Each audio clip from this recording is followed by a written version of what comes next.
ఎన్నికలు ఆ తర్వాత గ్రామ పంచాయతీలకు పెండింగ్ అంశాల పరిష్కారం మీద పురపాలక శాఖ దృష్టి. మొదటి మున్సిపల్ కార్పొరేషన్లు, మున్సిపాలిటీలు, నగర పంచాయతీలకు ఎన్నికలు నిర్వహించాలి. ఆ తర్వాత గ్రామ పంచాయతీలకు చేపట్టాలని ప్రభుత్వం ప్రాథమికంగా నిర్ణయించింది.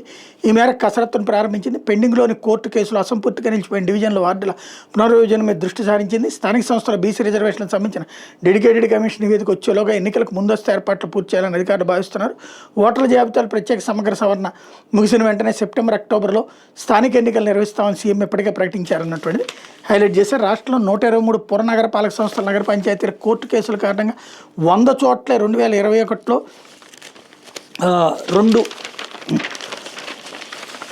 ఇవైతే 2 దశల్లో ఎన్నికలు నిర్వహించారు. 23 పురనగర పాలక సంస్థల సమీపంలో 112 గ్రామ పంచాయతీలను అప్పట్లో విలీనం చేయడం మీద కొందరు హైకోర్టును ఆశ్రయించారు. కోర్టు కేసులు పెండింగ్ కారణంగా 23 పురనగర పాలక సంస్థల ఎన్నికలు జరగలేదు. కేసుల పరిష్కారం మీద అడ్వకేట్ జనరల్, ఇతర న్యాయ నిపుణులతో అధికారులు చర్చిస్తున్నారు. హైకోర్టు ఆదేశాలతో 2022లో కాకినాడ నగర పాలక సంస్థలు 2 డివిజన్లు మినహాయించి ఎన్నికలు నిర్వహించారు. రాష్ట్ర వ్యాప్తంగా 87 చోట్ల పాలకవర్గాల పదవీకాలం ఏడాది మార్చి 17న ముగిసింది.